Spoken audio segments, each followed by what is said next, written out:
All right. We are back. We are back.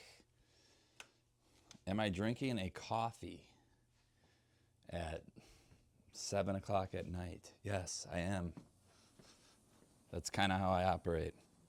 Is this thing on? We're working on it. Looks like it. Hopefully get a little better audio, not pick up all the air leaks in here and all that fun stuff. Yes, I am drinking a coffee at 7 o'clock at night. That's who I am. But enough of the deep stuff like the last video. That was a lot. But I got a question for all the Moulder operator people out there. Just making sure stuff's off. All right. What is, if you run a Weinig Moulder, one of the best things that you can put onto the machine that doesn't come with the machine? Think about that for a minute. All right, while you're thinking about what's the best add-on for a Moulder, there is one thing that I need to say is these videos I'm making are, I'm representing myself and no one else. No company, no employer. This is just me. This is what I like to do. I've been shooting videos like this, sometimes just for my own enjoyment, to watch back, to remember things that I was learning a machine on, especially when I was at trade shows or in training. But I'm representing myself and no one else. I am also not a professional technician from any manufacturer of any machine that we have here. We do have all the big brands, yeah, almost all the big brands in woodworking here. So as time goes on, you'll see more of those, and we have IWF in Atlanta coming up this week, or sorry, this year. So I think that's August. So that'll be a good one. If you are a Weinig Moulder guy or ripsaw guy, you know, always let me know in the comments if there's other things that I'm missing, because I'm always missing something. But this attachment for our machine, I never saw in a brochure. I never had a salesman pitch it to me until I kept asking, how can we get better quality out of this thing with the issues we were having? This is called the cassette hold down. And you're gonna have to ask your sales rep, because I swear they don't talk about it. I think there is one at the showroom now. I'm sure someone can correct me on that, but man, this thing's a game changer. So as I showed earlier, the cassette is in there, and you can pick 2 points on where you want to do hold down, because if you don't have good hold down like this, you get a lot of chatter. Now, you can also go to Moulder Technologies and buy their pressure shoes, which we have those too. They're awesome. I love them. But we run so many custom things here that for one-off custom, it doesn't always make sense to buy the pressure shoe. The pressure shoes are still great, really great for stock. So I'll show you this pressure shoe. If you look at that, can anyone tell me what that is? If it can focus. That's actually 4 pieces of shoe molding being ran and cut out into one. So literally one rectangular piece goes into the machine at 3¼ inches, and 4 pieces of shoe molding come out of there. So hey, I love the pressure shoes, and we have plenty of them. The point of this thing, quick and simple, is it's basically replicating your hold down in the machine over your second top. So it cranks similar to what's inside the machine. I have the machine off because it's after hours here.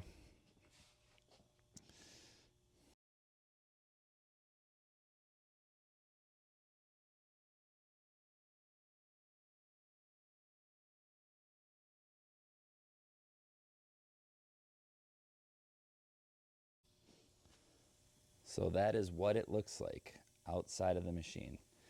And it is a absolute game changer. You can also get different shapes. So if you were doing like a concave cove, let's say, that you really wanted to hold down on the max depth of cut, you could get one, and you could get it thicker so it really goes deep into 1.25 inches. I don't know, don't quote me on that, but you can get all different shapes.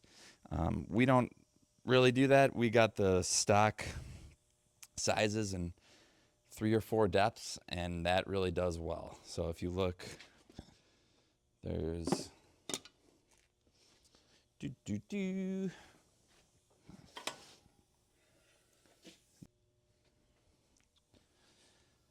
okie dokie. And I'm just going to show you how this works. So if there's a technician out there, don't slap me on the hand. I do not have the right depth for this profile. I just want to show people. So there's 3 screws in here. What you do, I take this one, I loosen it, then I loosen the one on the far right. So you get even drop if you do the first and third. If you don't want to do the middle one first, you want to always do the middle one last. So those 2 are loose. When you drop this third one, you'll see what happens. And I just picked this one so you can, hopefully it comes up on camera. The other one only had like a 1/16 of drop, so it was too hard to pick up. All right, so now look at that hold down. No more chatter. No mas. Actually, no, there's a little gap there. You definitely have to play with it. Tighten them down. You take your flat pressure shoe out of the machine, the steel one, not the blue one, but the steel one that comes with the machine. Slide this in like it's that, and you are good to go. You will always have to change your knife clearance and your chip breaker. Oh, no, sorry, just your knife clearance.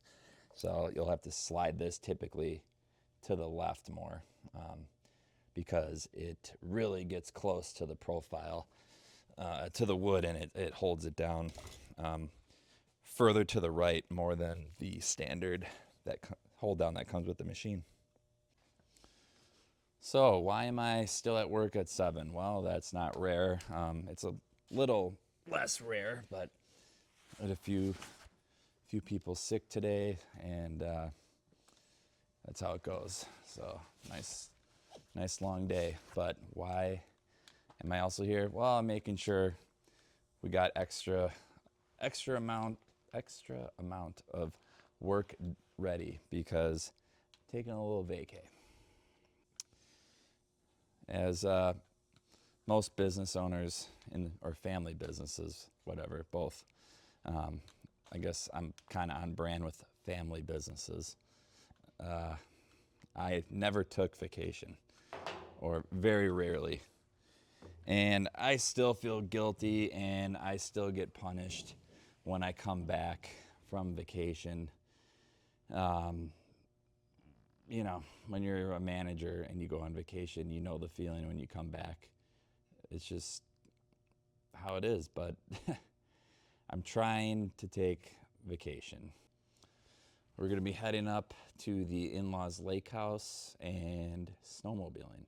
So down in Milwaukee, we got no snow, everything melted.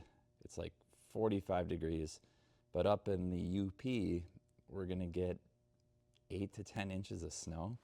So hopefully it should be some good pow pow, as the kids would say. Hopefully, why I'm telling you this is on our way up, we do have some hunting property in northern Wisconsin, because Scotty proud here. And I want to start taking videos of doing some work up there. The trails have gotten overgrown. It's my dad cut them back in like 2007, and we haven't kept up with it. It's my fault. So now, I don't know. If anyone that develops hunting land well has some pointers for me. I've been debating between, should I get a tractor, a UTV, should I get a lane shark, a flail mower, a brush cutter, but will it be enough to take down these saplings? So maybe if I have time, it's going to be hard with a 3-year-old and a 5-year-old. I'll throw the drone up on our property And any of you wizards out there that develops hunting property, send me a direct message, a comment below, and help a brother out. Now, I've been debating what route to take my videos, and I kind of started the first one really opening up, probably more than I wanted to, if I'm being honest, but I did it. And I think it's just good to close with something. And talking about family legacy, I mean, you know, in business in general, why do we do it? Well, yes, for money, but when you're in a family business especially, for me, it was about legacy and trying to preserve it. My grandpa built this thing really and provided everything I have. So if I lost it all, worst case scenario, he's the one that really grew it. And that was kind of my mentality. Like, I have nothing without that man. All right. I had to read it because I read this online. Legacy isn't always preserving everything. It's preserving what works. Okay? So when you're grinding out your days and you're trying to preserve a legacy, just remember the things that aren't working, like I said in video 1, got to go bye-bye because it's dragging you down. Focus on what you do best. I'm excited. I'm going to send some cool videos. Maybe I'll do some little short clips on here of when I'm up north. We'll see you on the next video.